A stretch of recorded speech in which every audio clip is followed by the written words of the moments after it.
Sa bawat isa, salamat po muli sa pagkakataon na magamit po ng Panginoon sa pangangaral po ng Kanya pong mga salita. Nanyayan ko po kayong buksan po natin ang ating pong mga Biblia. Dito po sa isang pamilyar po, ilan po sa atin ay pamilyar po ang talatang ito sa unang Samuel, kabanata pong 1. 1 Samuel chapter 1 at ating pong basahin ang talata pong 10. Dito po sa verse 10, sabi po rito, buong pait na lumuluha si Ana at taimtim na nanalangin kay Yahweh. Ganito ang kanyang panalangin. Yahweh, Diyos na makapangyarihan sa lahat, kung papakinggan ninyo ang inyong abang lingkod at inyo pong kahabagan, kung hindi ninyo ako pababayaan, sa halip ay pagkakalooban ng isang anak na lalaki, ihahandog ko siya sa inyo at habang buhay na siya'y nakalaan sa inyo. Hindi ko ipapaputol ang kanyang buhok. Habang nananalangin si Ana, ang bibig niya ay pinagmamasdan ni Eli. Gumagalaw ang kanyang mga labi, ngunit hindi naririnig ang kanyang tinig sapagkat siya'y nananalangin lamang sa sarili. Dahil dito, inakala ni Eli na siya'y lasing. Kaya't lumapit ito at sinabi sa kanya, tama na yang paglalasing mo. Tigilan mo na ang pag-inom ng alak at magpakatino ka na. Hindi po ako lasing, sagot ni Ana, ni hindi po ako tumitikim ng alak. Ang damdamin ko po'y naghihirap at idinudulog ko kay Yahweh ang aking kalagayan. Pagpalain po ng Diyos ang ating mga talatang binasa at tayo po ay muli pong manalangin sa ating Panginoon. Let's pray. Amang Diyos na nasa langit, maraming salamat po Panginoon na patuloy ang inyo pong biyaya ay nananagana sa amin pong buhay. Salamat po na ang inyo pong mga salita ay nagiging gabay po namin sa buhay po namin na lagi po naming napag-aaralan po o Diyos. At gayon din po, salamat din po sa pagkakataon na kami malaya na makadulog po sa inyo, sa inyong trono ng biyaya. Mayahayag po ang amin pong pagpapasalamat sa inyo pong mga biyayang ipinagkaloob sa amin, sa inyo pong kabutihan. At gayon din po amin din pong maidulog ang amin pong mga dalahin sa buhay. Naway pagpalain niyo po kami sa gabing ito na matuto po kami na maging masigasig sa pananalangin, Panginoon. At patuloy na kami ay magtiwala po sa inyo, sumandig sa inyo pong biyaya, sa inyo pong kapangyarihan. Palain niyo pong gabing ito ng amin pong pag-aaral ng inyong salita. Naway kayo po ay amin pong maluwalhati at ang bawat isa po sa amin, O Diyos, ay mapagpala na maging kalakasan po namin ang inyo pong mga salita. Lalo na po ko, Diyos, na ibiyayaan po ninyo ako ng kakayahan sa aking pong pangangaral. Maihatid ko po, O Diyos, ang buong katotohanan ng mensahe na nais niyo pong ipahayag po sa amin, ituro po sa amin sa gabing ito. Naway samahan niyo po kami, O Diyos, at mangyari po ang inyo pong kalooban sa amin pong mga buhay. Ito po yung aming panalangin sa pangalan ni Jesus. Amen. Ang pamagat po ng ating pong pag-aaralan ay binigyan ko pong pamagat na ang panalangin ng nagdurusa. So ito pong talatang ito ay pamilyar po sa marami po sa atin at ito ay makikitaan po natin ng isang babae na lubos na may mabigat na dalahin sa kanya pong buhay at siya ay dumulog sa Panginoon. So marahil marami po sa atin ang meron din pong hindi naman po tayo nawawalan ng problema sa buhay. Marahil meron po tayong mga kabigatan sa buhay na sinusubok ang ating pong pananampalataya. Marahil meron tayong ang karamihan po sa atin ay may problema sa pamilya, sa loob ng tahanan, o may problema sa kabuhayan, kinakapos sa pananalapi, sa kalusugan, may malubhang karamdaman, o di kaya ay sa relasyon. Kaya marahil meron pong mga ilan sa atin na dahil sa mga mabibigat na problema ay nalulugmok sa depresyon. At ang marahil sa ibang mga may mabibigat na dalahin sa buhay, ito ang siyang nagiging dahilan kung bakit unti-unting nalalayo sa Diyos. Nanlalamig ang relasyon po sa Diyos. Ngunit alam po ninyo ang tunay na pananampalataya. Ito po ay ang mga suliranin na dumarating po sa ating pong buhay, mga pagsubok sa ating pong buhay, dapat ang kabigatang ito yung magtulak sa atin, magturo sa atin na tayo po ay nadalhin natin yung ating pong mga kabigatan sa Diyos sa pamamagitan ng panalangin. Ito po sa buhay po ni Ana, makikita po natin na itong si Hana ay isa pong ehemplo ng babae na hindi po siya nagpagapi sa bigat ng dalahin niya sa kanya pong puso, sa kanyang damdamin, yung kanyang kalagayan, kundi ito po ay kanyang ginamit upang siya ay makalapit sa Diyos, dumulog sa ating Panginoon.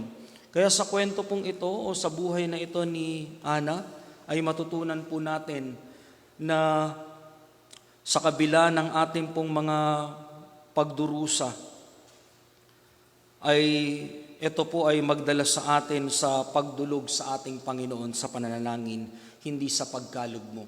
Huwag tayong dalhin ng ating pong mga kabigatan sa pagkakalugmok, kundi ito po ay magdala sa atin upang manikluhod sa ating pong Panginoon at idulog yung ating pong mga panalangin. Tignan po natin ang buhay po ni Hana, na pinagpala ng Diyos sa kabila ng kanya pong pagdurusa, sa bigat ng kanya pong dalahin sa kanya pong buhay. Ang bagbag na puso ni Hana. Yan po yung inilagay ko po dyan kasi yung kanyang problema ay lubos na kahihiyan sa panahon po nila sa mga kultura ng mga Hebreyo, ng mga Hudyo. Ito pong kalagayan ni Hana, na siya ay isang baog, hindi siya magkaanak, sarado ang kanyang sinapupunan, kaya hindi magawa na siya po ay magkaroon ng supling sa kanyang sinapupunan. At idagdag pa nito, dahil yung isang asawa ni Elkana na si Penina, ito ay meron pong anak, maraming anak, kaya ganun na lamang ang kanyang pangahamak, pangkukutsa dito kay Hana, na itong isang asawa ng kanyang asawa na si Elkana ay lagi po siyang hinahamak, pinagtatawanan dahil hindi niya mabigyan ng anak itong si Elkana. Kasi kung ating titignan sa panahon, marahil sa kanila pong panahon at gayon din naman hanggang ngayon siguro sa panahon po natin, ang mga anak, ito yung itinuturing na kayamanan ng pamilya. Na pag maraming anak, ito yung magiging magtataguyod,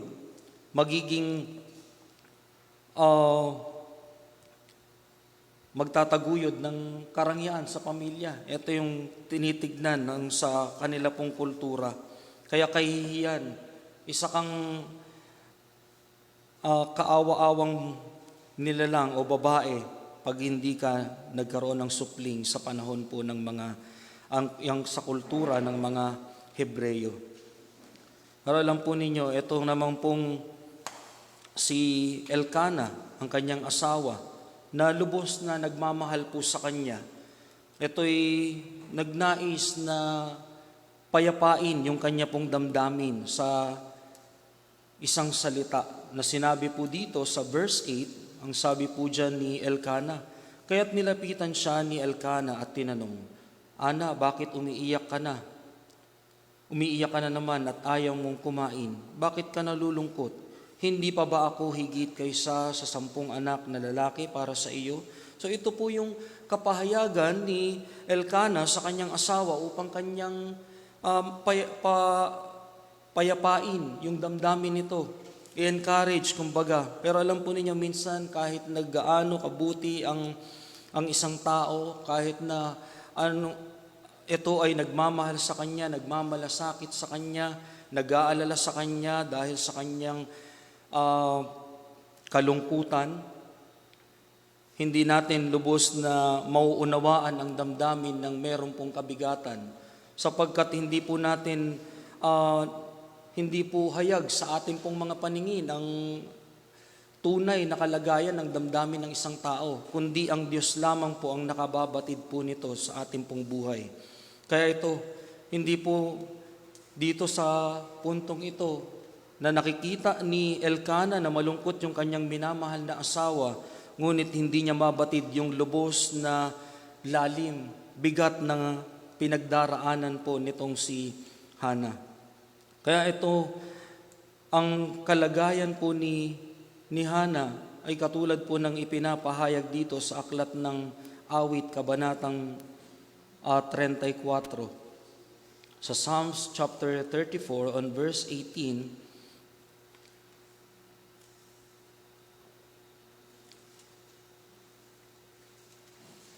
sabi rito, tinutulungan niya mga nagdurusa at di binibigo ang walang pag-asa. Pero ito ang kapahayagan ng Biblia na ang mga binibigyan ng tulong ng ating pong Panginoon. Sabi nga dito sa King James, basahin ko rin po dito. Sabi diyan, "The Lord is nigh unto them that are of a broken heart, and saveth such as be of a contrite spirit." Ito yung mga nagdurusa, yung mga nasa matinding kabiguan na sa buhay. Kaya tayo po na nakakaranas ng kabigatan sa ating pong buhay, wag po ito yung maging dahilan upang tayo po'y lumayo sa Diyos. Bagkus ang ating pong mga kabigatan, mga dalahin na mabigat sa ating pong damdamin na nagdudulot sa atin ng parang wala ng pag-asa, ito ang siyang maging paanyaya po sa atin upang mas lalo po tayong lumapit sa Diyos.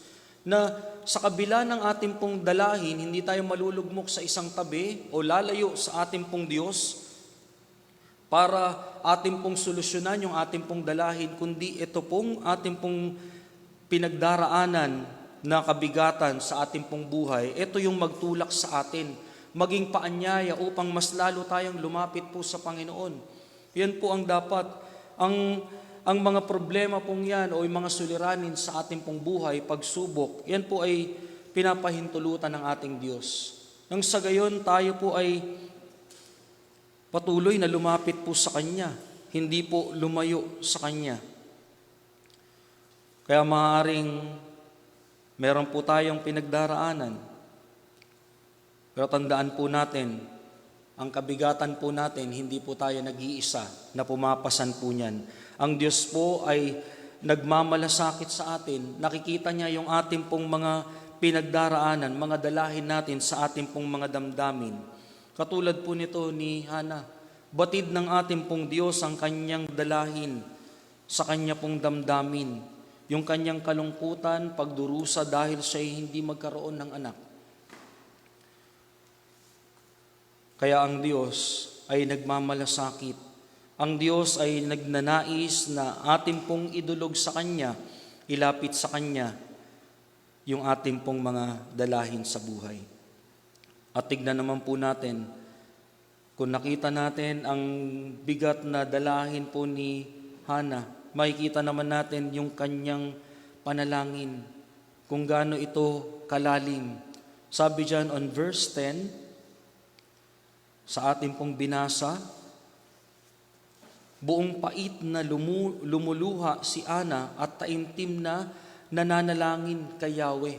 Ibig sabihin, siya'y tumatangis at siya ay lubos na dumadaing sa ating pong Diyos. Yan po yung kanyang panalangin. Sa gitna po ng matindi niyang pagdadalamhati na kalungkutan. Biruin niyo, ito pong si Hana, hindi po siya lumayo sa Diyos. Bagkus mas lalo siyang nangunyapit sa Diyos, tumawag sa Diyos, siya'y nanalangin ng taos-puso. May pagtangis, pagdaing sa ating pong Panginoon. Hindi lang siya basta po nanalangin po rito, kundi yung kanyang ibinuhos, yung kanyang buong damdamin sa Diyos. Isinangguni niya lahat yung kanyang dalahin sa ating pong Panginoon. Yan din po ang paanyaya sa atin ng Biblia. Sabi ng Biblia, casting all your cares upon Him, for He cared for you.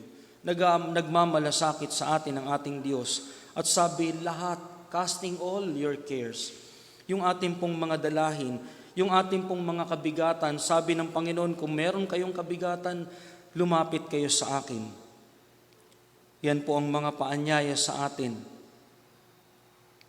Kaya itong si Hana, lumapit siya sa Panginoon at buong puso siyang dumulog sa ating pong Diyos na kung ano yung kanyang ninanais na idulog ay kanyang inihayag sa ating pong Panginoon. Sabi dyan on verse 15, hindi po ako lasing, sagot ni Ana, ni hindi po ako tumitikim ng alak. Ang damdamin ko po'y naghihirap at idinudulog ko kay Yahweh ang aking kalagayan. Inihayag niya yung kanyang kalagayan. Ano man ang ating pong kalagayan, pinagdaraanan, ihayag po natin yan sa ating Panginoon.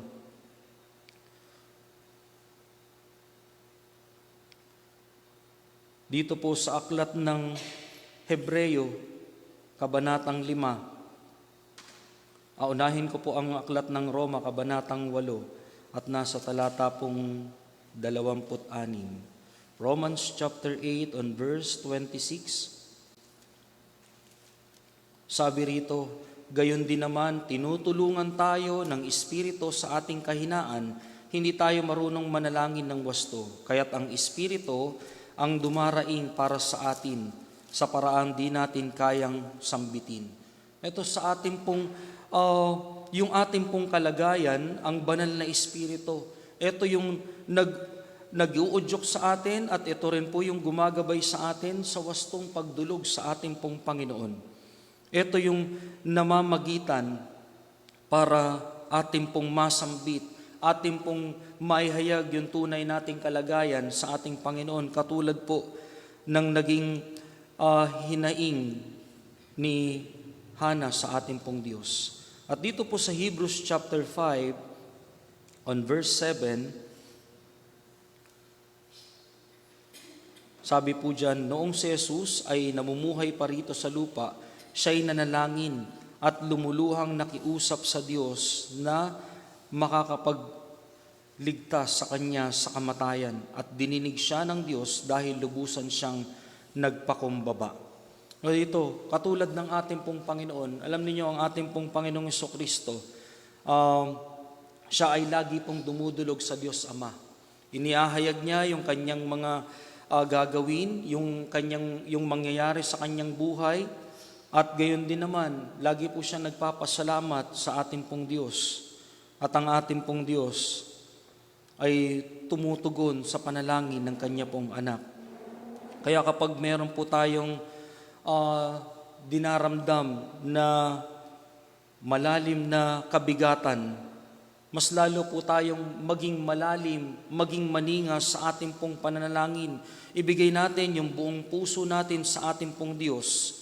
Iyon ang panalangin na dinirinig po ng Diyos. Yung tunay na panalangin ng may maalab at pagtangis sa ating pong Diyos. Ang tunay pong panalangin ay hindi lamang po yung formal na tayo po ay nagtikom ng ating kamay, pumikit, at naghayag ng ating pong mga panalangin sa ating pong Diyos. Ito po yung pagbubuhos ng ating pong damdamin. Tunay na dinaramdam natin sa ating pong mga puso. Mula sa ating pong damdamin, yun yung ating pong inihahayag sa ating pong Panginoon. Bawat luha na ating pong idinadaing sa harapan ng ating pong Diyos, ang Diyos po naririyan, na siya ay nakikinig at nakakaunawa, nagkakaloob ng katugunan sa ating pong mga pangangailangan. Kaya sa panalangin po ni Hana, makikita rin po natin dyan yung kanyang matatag na pananampalataya. Sabi dyan sa 1 Samuel on chapter 1 and then on verse 17. So nakita po siya dito ni Eli at napagkamalan pa po siyang lasing. Ngunit dito, pagkatapos dito ay siya'y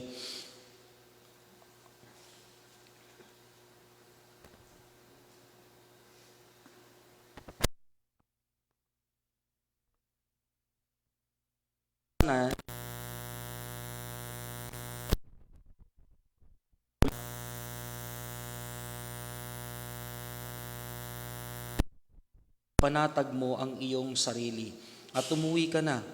Ang Diyos ng Israel ang tutugon sa iyong kahilingan. Sumagot si Ana, magkatotoo po sana ang inyong sinabi tungkol sa akin.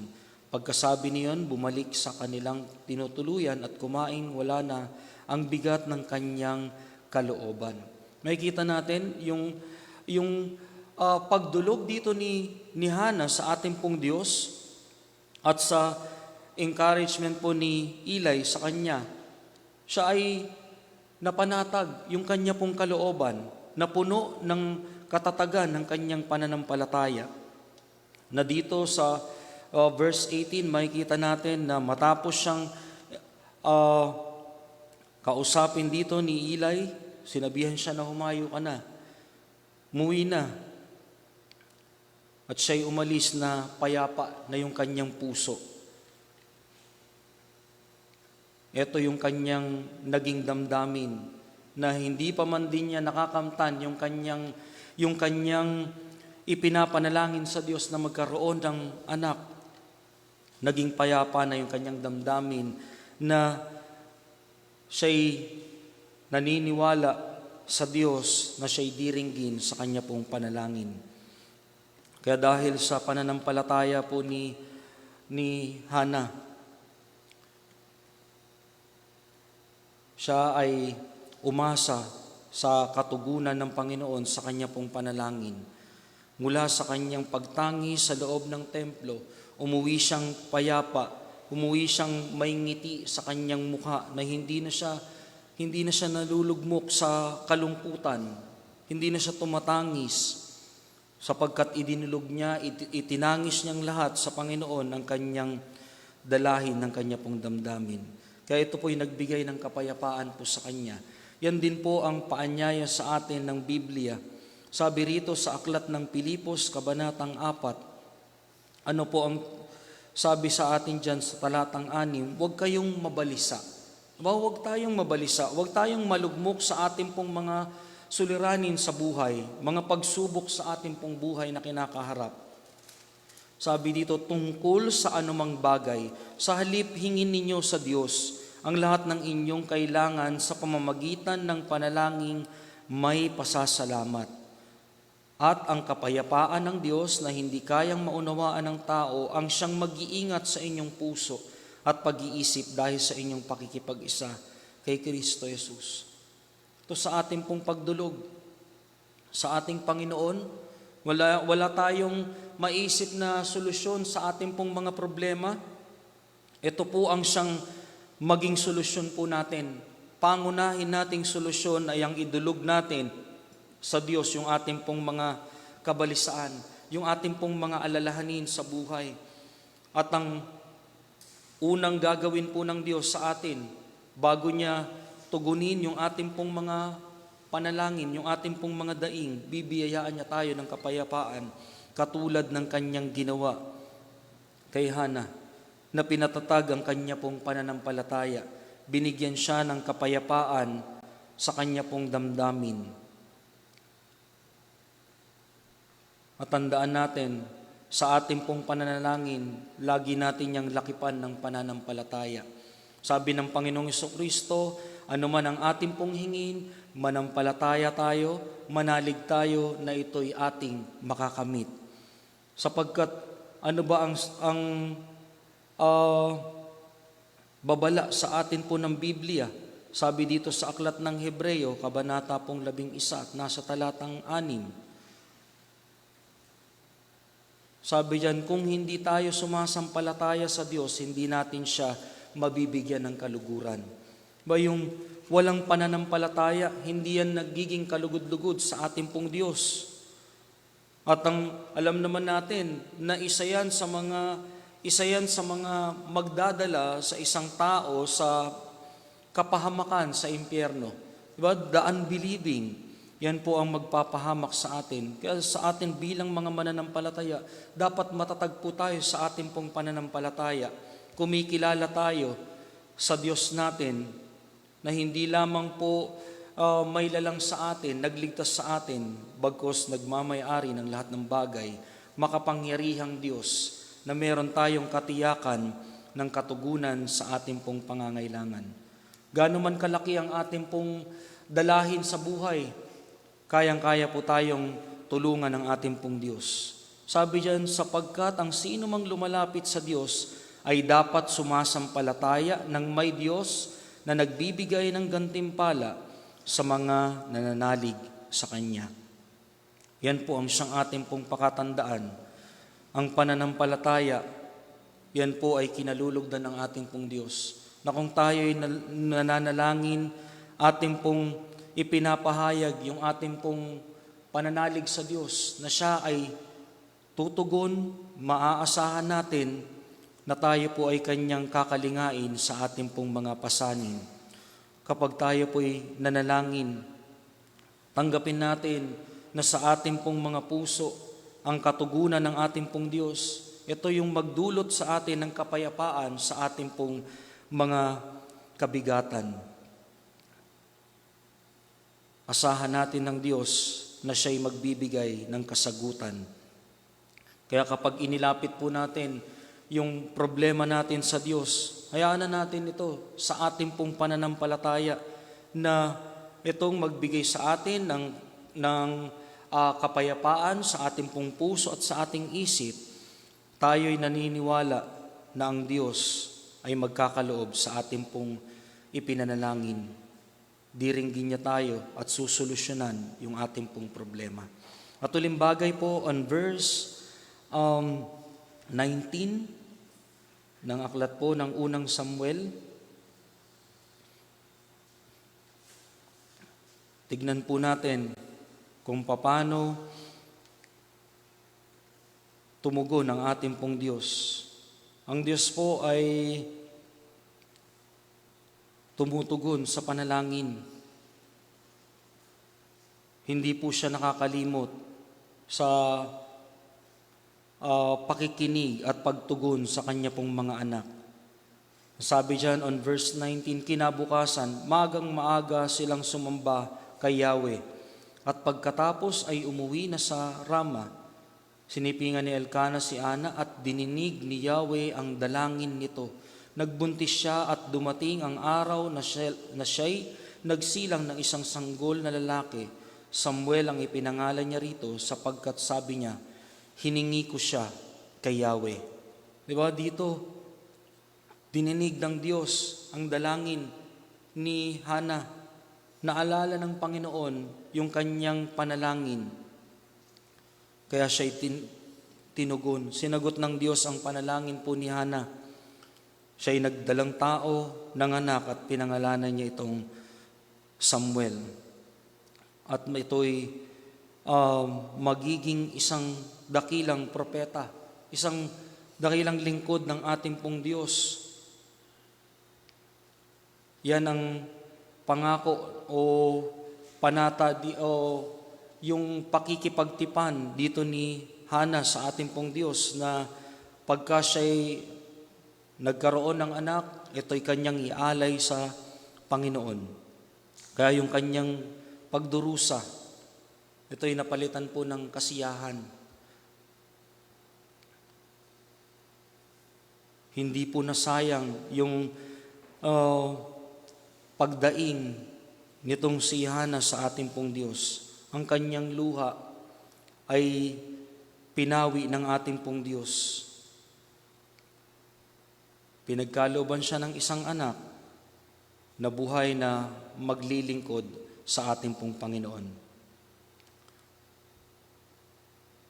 Kaya gamitin ko po itong aklat ng Lamentations chapter 3 o Panaghoy.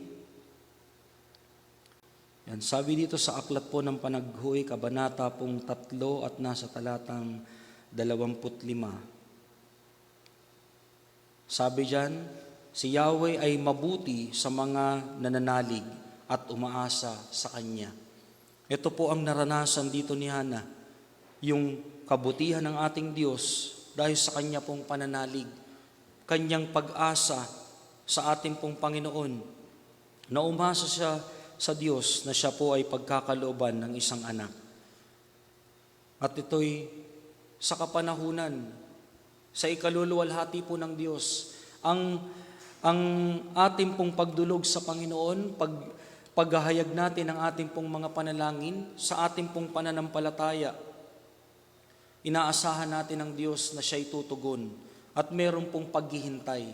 Yan po yung ating pong dapat na matutunan, na yung ating pong pananampalataya, yung ating idinulog sa ating Panginoon, tayo po ay matuto rin pong maghintay. Lakipan po natin yan ng paghihintay sa katugunan ng ating Diyos, kagaya ng pangyayari po dito, na sa kanilang patuloy na pagdulog at pagsamba sa ating Diyos, sila'y tinugon ng ating pong Panginoon sa kanilang panalangin. Hindi na sayang yung pagdulog ni Hana sa ating pong Panginoon. Kaya kung meron man tayong hinihingi sa Panginoon na tingin natin matagal na nating hinihingi, bakit hindi pa dinirinig? Tayo po'y matutong maghintay. Hindi po tayo kailanman binabaliwala ng ating pong Diyos. Maaring meron po siyang tinuturo sa atin o inihahanda yung ating pong mga puso upang maging handa sa Kanya pong ipagkakaloob na katugunan sa ating pong panalangin. Kaya ang pananampalataya, yan ay meron din pong paghihintay sa pagtugon ng ating pong Diyos sa panalangin. Ibibigay niya yan sa kapanahunan. At alam ninyo, ibibigay ng ating pong Diyos ang ating pong panalangin sa hindi natin inaasahan. At higit sa lahat, higit sa ating pong inaasahan. Yan po ay darating sa atin. Tayo lamang po ay magtiwala sa ating pong Panginoon, umasa po sa Kanyang mga pangako. Kaya ang buhay po nitong si Hana, isang paalala sa atin na tayo po sa buhay natin, lagi po tayong dumaranas ng mga paghihirap, mga pagsubok, mga suliranin sa buhay. Ngunit wag ito ang maging dahilan upang tayo po ay lumayo sa ating pong Diyos.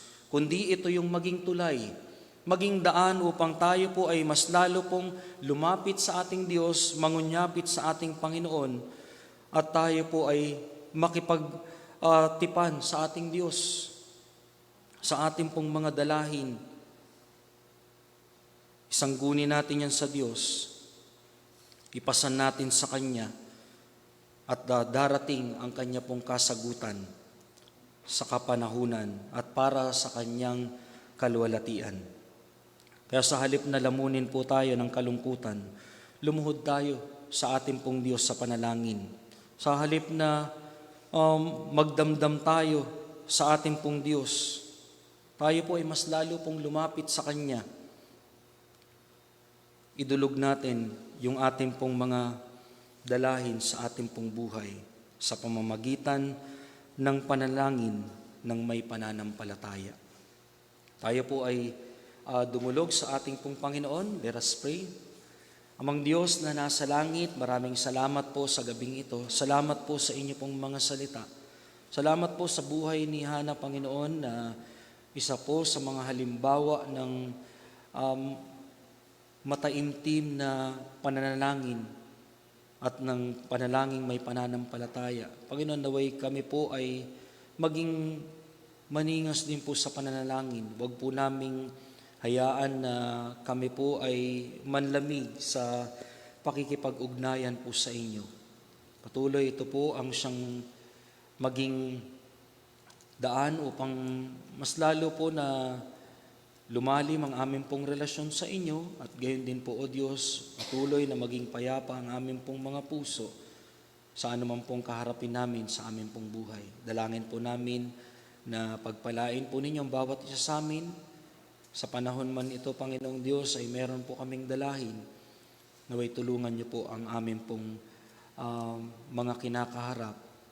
Sa inyo po namin, O Diyos, ipinagkakatiwala ang aming pong mga dalahin sa buhay. Naway biyayaan niyo po kami ng kapayapaan, na patuloy kami na umasa po sa inyo, O Diyos. At kami ay magtiwala sa inyo na kayo po ang Diyos namin na nagmamalasakit sa amin, kumakalinga at tumutugon ng aming pong pangangailangan. Maraming salamat po, Ama, sa inyo pong kabutihan po sa amin po bilang inyo pong mga anak. Pinupuri namin kayo at pinapasalamatan sa aming pong mga buhay. Ito po ay aming panalangin sa pangalan ni Jesus. Amen. Padako po tayo sa ating pong pagpapanalanginan. Tayo